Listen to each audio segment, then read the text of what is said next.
اب وہ سخت ترین آیات آ رہی ہیں سود کی حرمت کے حوالے سے. سورۃ البقرہ آیت نمبر 275 سے آنورڈ. الذین یأکلون الربا، وہ لوگ جو کہ سود کھاتے ہیں، لا یقومون الا کما یقوم الذی یتخبطہ الشیطان، وہ نہیں کھڑے ہوں گے مگر اس حال میں جیسا کہ ایسا شخص کھڑا ہوتا ہے جسے شیطان نے، کسی جن نے چھو کے مخبوط الحواس کر دیا ہو، پاگل کر دیا ہو. یہ اسپیسیفکلی قیامت کا ذکر ہے کہ قیامت والے دن اس حال میں وہ اٹھایا جائے گا. ویسے آپ اس کا عملی مظاہرہ جو ہے وہ اسٹاک ایکسچینج میں دیکھ سکتے ہیں. وہ آلموسٹ جس طریقے سے ایک دوسرے سے بات کر رہے ہوتے ہیں نا، تو وہ یہی لگ رہا ہوتا ہے کہ ان کو شیطان نے مس کر کے جو ہے نا مخبوط الحواس کیا ہوا ہے. قیامت والے دن تو جو ہونا ہے وہ ہونا ہے. اسٹاک ایکسچینج کی کمائی مطلقاً حرام نہیں ہے، اس میں جو حلال کے کاروبار کے ایسٹس ہیں وہ صحیح ہیں، لیکن جو حرام کا پورشن ہے وہ تو حرام ہے. یعنی ایسے کاروبار میں مال کھپانا جو فی نفسی غلط تھا وہ تو غلط ہے.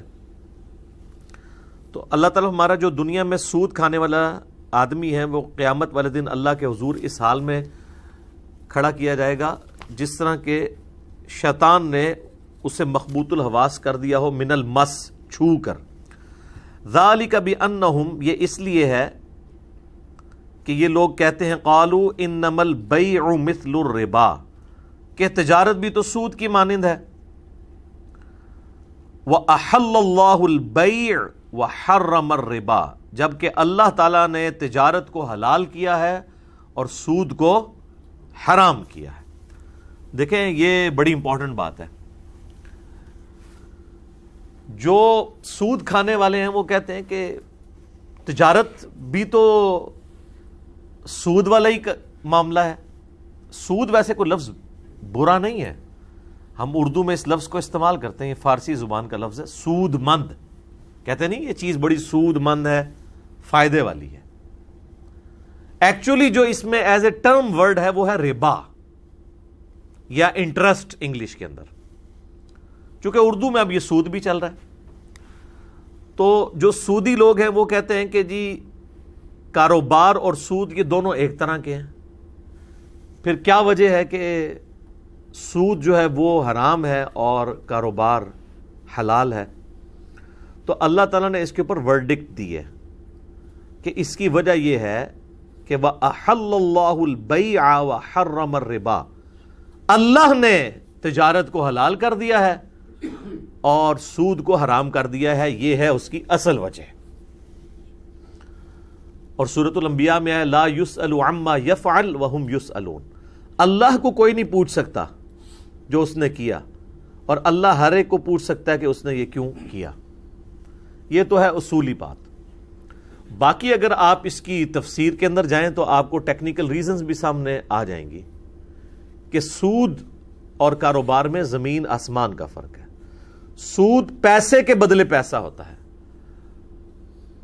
منی اگینسٹ منی، جبکہ کاروبار منی اگینسٹ گڈز ہوتا ہے، چیزوں کے بدلے مال کمانا ہے.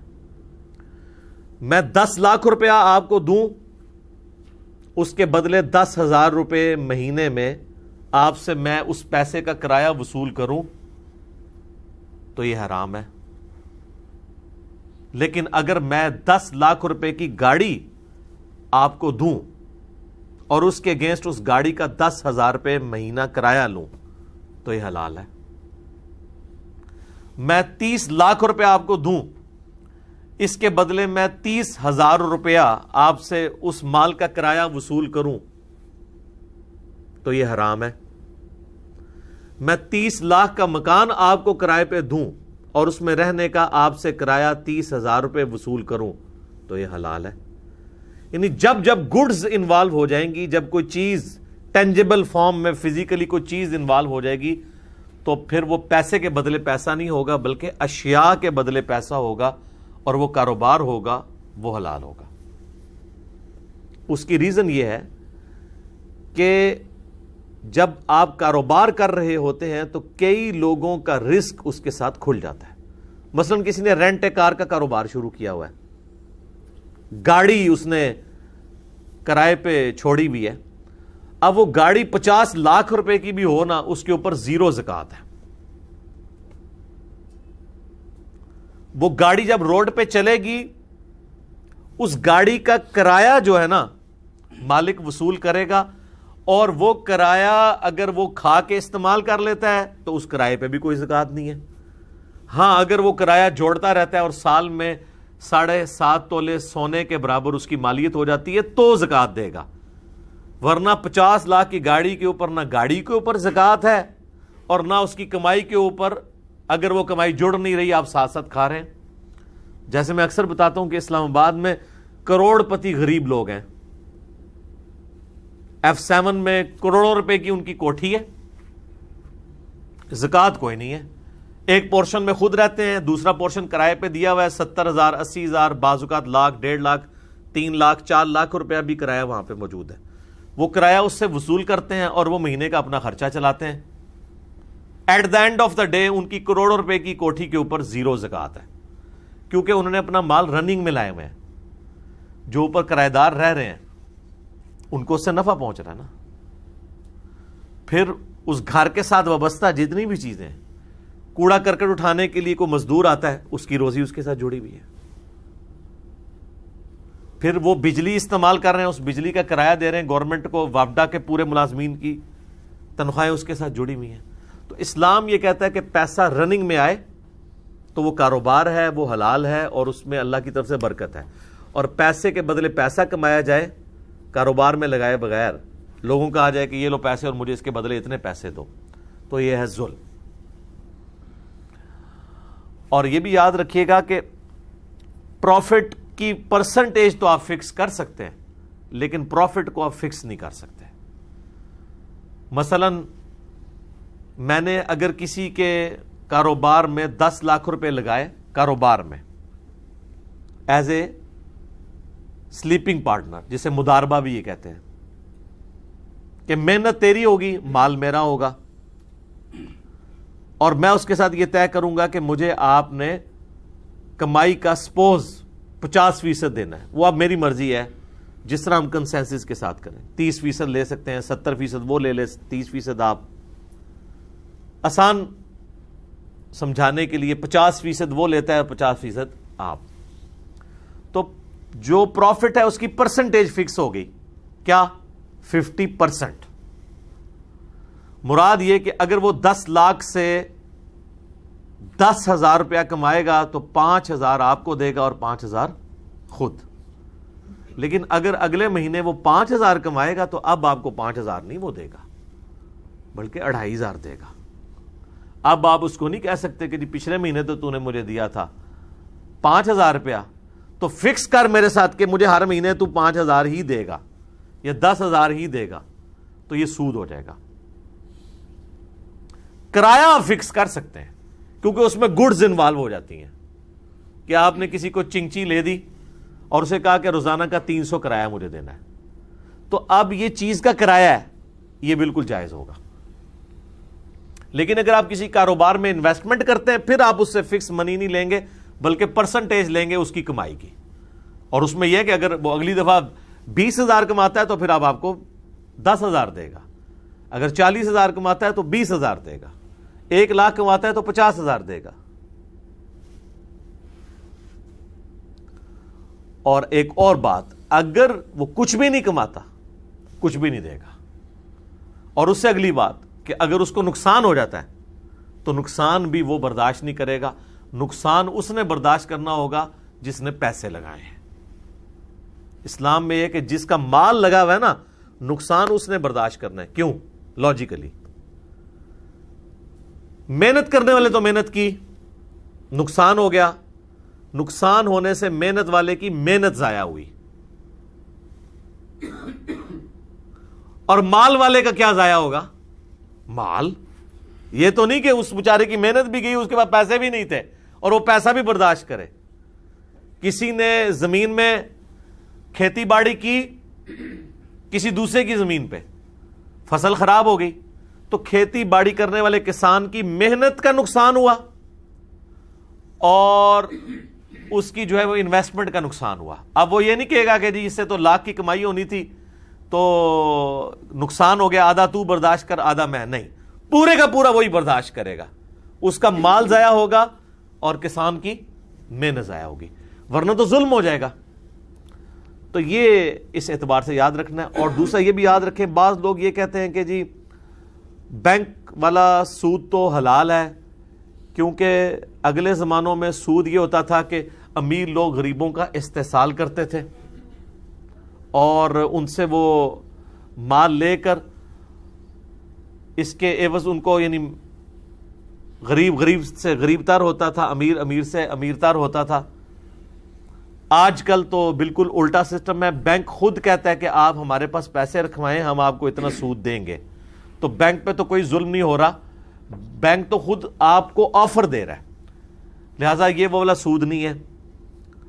تو یاد رکھیں کہ سود فی نفسہ ہی حرام ہے. یہ تو اسی طریقے سے ہے کہ کوئی شخص یہ کہے کہ اگر مرد و عورت اپنی مرضی سے بدکاری کر لیں تو ان پہ کوئی سزا نہیں ہوگی. کسی عورت پہ ظلم تو نہیں ہوا, مرضی سے ہوا ہے. چونکہ زنا فی نفسی ہی اللہ نے حرام کیا, لہذا بالرضا بھی حرام ہوگا اور بالجبر بھی حرام ہوگا.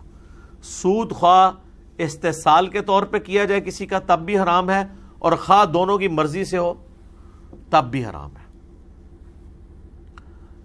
اس میں جاوید احمد غامدی صاحب نے ایک بات کی جو پارشلی درست ہے کسی حد تک, لیکن وہ آدھی بات نقصان دہ ہوتی ہے.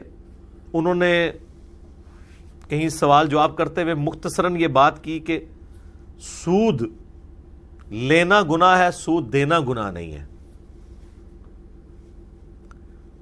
کیونکہ سود لینے والا کسی کا استحصال کر رہا ہے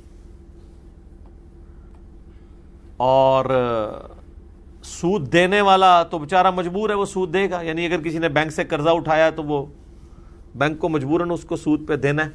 دنیا کی پوری اس وقت اکانومی ظاہر ہے کہ وہ ایک پیپر منی کی ذریعے یہودیوں نے ایک پورا سسٹم خراب کر دیا. اس پہ میری یوٹیوب پہ ایک ویڈیو بھی آپ لکھ لیں, گولڈ اور ساتھ لکھ دیں انجینئر محمد علی مرزا یا بارٹر سسٹم اور پیپر کرنسی, تو وہ میرا کلپ کھل جائے گا. اس میں نے اس کے اوپر ڈیٹیل سے ڈسکشن کی ہے. اب آج مال نہیں کہ میں اس تفصیل میں جاؤں. حالانکہ غامدی صاحب نے پی ٹی وی کے اوپر آج سے تقریباً 15-20 سال پہلے جو پروگرام کیے ہیں اس میں انہوں نے بالکل صراحتاً یہ بات کی تھی کہ جس طرح زنا بالرضا حرام ہے, اس طرح مرضی کے ساتھ سود لینا اور دینا دونوں حرام ہے. اس وقت بھی انہوں نے یہ بات کی تھی کہ اصلاً سود کھانا حرام ہے, لیکن اس میں ساتھ انہوں نے ایک جملہ بولا تھا کہ اگرچہ اصلاً یہ حرام ہے لیکن سود دینے والا بھی اس جرم میں برابر کا شریک ہے کیونکہ وہ اس سسٹم کو سپورٹ کر رہا ہے. اب آج کل وہ آدھی بات کرتے ہیں, وہ جو دوسرے والا حصہ ہے انہوں نے چھوڑ دیا ہوا ہے, اس لیے لوگ ان کی پھر آدھی بات لے کے تو کہتے ہیں جی دیکھیں جی ہم تو سود دیکھیں کھا نہیں رہے, ہم تو بینک کو سود دے رہے ہیں, تو بینک گناہگار ہوگا. تو اصلاً تو وہ ہے, لیکن چونکہ آپ اس سسٹم کا حصہ بنے ہوئے ہیں لہذا آپ بھی اس کے اندر شامل ہیں. البتہ اسلامک بینکنگ کا جو سسٹم ہمارے ملک میں شروع ہوا ہے, اب ظاہر ہے کہ 100% تو اسلامک نہیں ہو سکتا جب تک کہ پوری ورلڈ اکانومی جو ہے وہ اس یہودی پنجے سے آزاد نہ ہو. بہرحال گیون سرکمسٹانسز کے اندر میزان بینک اور باقی جو بینکس ہیں کافی حد تک انہوں نے کوشش کی ہے کہ اس سسٹم کو بہتر کیا جائے. تو ایز اے لاسٹ ریزارٹ میرا خیال ہے اگر جو پیورلی اسلامک بینک ہیں, ایک وہ بینک ہیں جو سارا کام سودی کر رہے ہیں, صرف انہوں نے ایک برانچ اسلامک کھولی ہوئی ہے, زیادہ تر بینک تو وہی ہیں, ہر سودی بینک نے اپنی ایک اسلامک بینکنگ والی برانچ کھولی ہوئی ہے, اوپر جا کے مال ان کا جمع ہو جاتا ہے. جو پیور اسلامک بینک ہیں جو دوسری بینکاری نہیں کرتے, ان کا سسٹم بالکل الگ ہے, وہ منی اگینسٹ گڈز کرتے ہیں.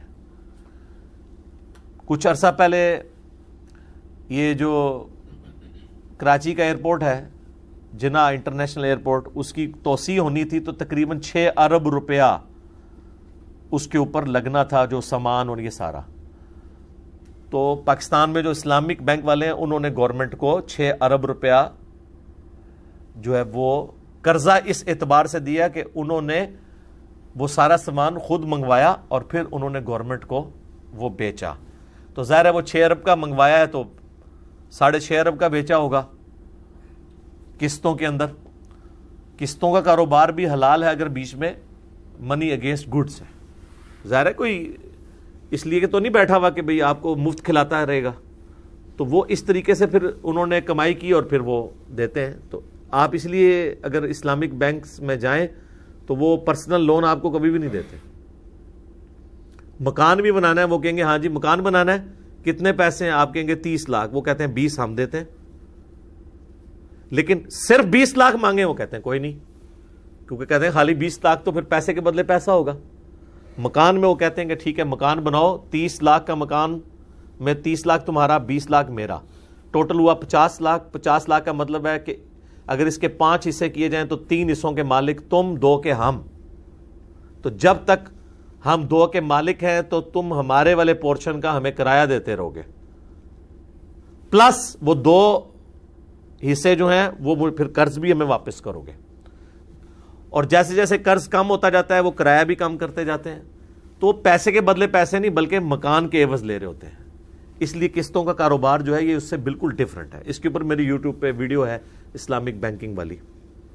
وہ جو ترمذی میں حدیث ہے نا کہ نبی علیہ السلام نے ایک چیز کی 2 قیمتیں مقرر کرنے سے منع فرمایا, وہ اس صورت میں ہے کہ جب بیچنے والا اور خریدنے والا کسی ایک قیمت کے اوپر متفق ہوئے بغیر علیحدہ ہو جائیں. امام ترمذی نے 7 کمنٹس کیے ہیں. ورنہ ایک چیز کی 2 قیمتیں ہو سکتی ہیں. میں کہوں کہ موٹر بائک اگر آپ نقد پہ لیں تو 70,000 کا ہے, ادھار پہ لیں تو 90,000 کا, تو یہ جائز ہے. آپ یہ نہیں کہہ سکتے کہ ٹائم ویلیو آف منی آپ لے رہے ہیں. بھائی ٹائم ویلیو آف منی نہیں لے. اس کی وجہ یہ ہے کہ 70,000 کا موٹر سائیکل میں نے آپ کو 10,000 روپے کی ڈاؤن پیمنٹ پہ دے دیا, تو 60,000 روپے تو آپ نے مجھے ابھی دیے ہی نہیں ہے.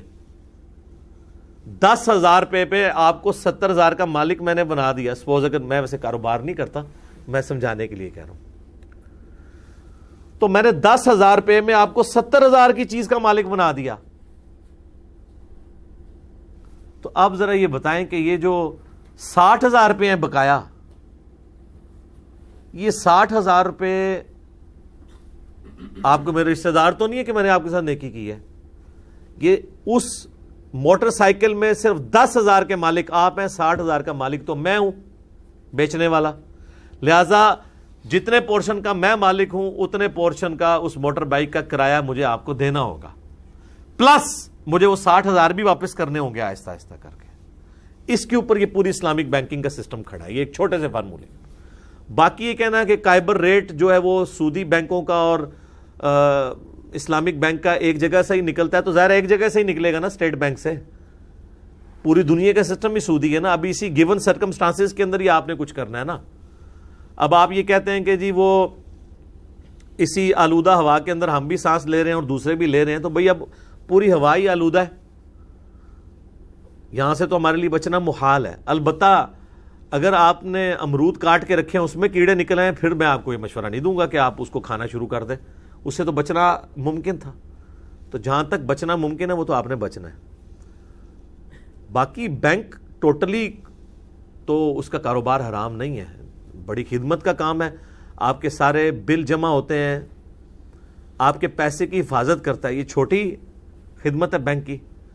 یہ تو سودی سسٹم کی وجہ سے ہمیں اس بینکنگ نظام کے ساتھ اختلاف ہے. ادروائز بینکنگ فی نفسی تو ایک بہترین چیز ہے اگر یہ ساری قباحتیں اس میں سے ایک ایک کر کے نکلیں. ملیشیا میں اسلامک بینکنگ کا سسٹم بنایا گیا ہے, اور دنیا میں اگر پیور اسلامک بینکنگ ہے تو وہ اسرائیل کے اندر ہے, کیونکہ یہودیوں کے نزدیک یہودی سے سود لے کے نہیں کھا سکتا, تو وہاں پہ سودی سسٹم ہے ہی نہیں ہے. اندازہ کریں جنہوں نے پوری دنیا کو سود میں جھونکا ہوا ہے ان کے اپنے ملک کے اندر اسلامک بینکنگ ہے. ہم اسے اسلامک بینکنگ کہہ دیں اور وہ ہے نان سودی بینکنگ, کیونکہ وہ ان کی تالمود میں لکھا ہے کہ جینٹائل سے آپ سود لے کے کھا سکتے ہیں. جینٹائل کہتے ہیں ادر دین جوز کے, ہم سارے جینٹائل ہیں ان کے نزدیک, لیکن ایک یہودی سے نہیں سود لے کے کھا سکتا. تو آپ دیکھ لیں کہ یہودی بھی اس لیول تک دوسرے یہودیوں کا خیال رکھتے ہیں, مسلمان کا گلا کاٹ دیتا ہے. یہ آپ ڈفرنس دیکھ لیں دونوں میں. سود کی حرمت اپنی جگہ موجود ہے. اسلامک بینکنگ ایک اس کی طرف قدم ہے. لوگ پوچھتے بھی رہتے ہیں، تو کسی نے گاڑی نکلوانی ہے، کسی نے مکان بنانا ہے، تو آپ اسلامک بینک جو پیورلی ہیں ان سے رابطہ کریں، اور یہ بھی ایز اے لاسٹ ریزارٹ ہے. اگر آپ اس سے بھی بچ سکتے ہیں تو بہت اچھی بات ہے. باقی جو پورے کا پورا سسٹم ہو تو ظاہر ہے سود کے اوپر چل رہا ہے، اس پہ تو ہم کسی کو مشورہ نہیں دیں گے کہ وہ باقی بینکنگ سسٹم کا حصہ بنے. اب گیون سرکمسٹانسز میں تو آہستہ آہستہ انہی چیزوں کی طرف جایا جا سکتا ہے. اور اس میں بہت زیادہ کریڈٹ دوں گا مفتی تقی عثمانی صاحب کو. انہوں نے بڑے انٹلیکچوئل لیول کے اوپر جا کے اس حوالے سے کتابیں لکھیں، اور اس پورے سسٹم میں جو ایمبیگوٹیز تھیں وہ لوگوں کو کلیئر کیں. پھر بھی وہ مانتے ہیں کہ اس میں ابھی بھی کمزوریاں ہیں جن کو اوور کم کرنے کے لیے کچھ ٹائم ریکوائرڈ ہے. لیکن بہرحال ایک سمت میں ہمارا سسٹم چل تو پڑا ہے، تو انشاءاللہ تعالی بہتری آ جائے گی. اور اسی چیز کا فائدہ پھر اٹھاتے ہیں یہ آپ کے مولوی، اور وہ آپ سے پیسے ہتھیاتے ہیں. دیکھیں اربوں روپے کے اسکینڈل مداربہ کے چکر میں وہ تبلیغی جماعت کے کچھ لوگ تھے پنڈی میں، اربوں روپے لوگوں کا کھا گئے. بوریوں میں وہ پیسے لوگوں سے وصول کرتے تھے، نہ پیچھے کسی سٹاک ایکسچینج کی گارنٹی، نہ اسٹیٹ بینک کی گارنٹی، اور تیل لگا کے چلے گئے سب کو. اور پھر یہ نقصان ہوتا ہے. اور لوگوں کو بھی نہیں سمجھ آتی کہ یہ دنیا میں کون سا کاروبار ہے جس میں آپ لاکھ روپیہ دے کے تو 10,000 روپیہ مہینے کا کما رہے ہیں. ٹھیک ہے، یہ 20,000 روپیہ وہ آپ کے 10 لاکھ میں سے آپ کو 3-4 قسطیں دیتے ہیں، اس کے بعد پھر وہ بھاگ جاتے تھے.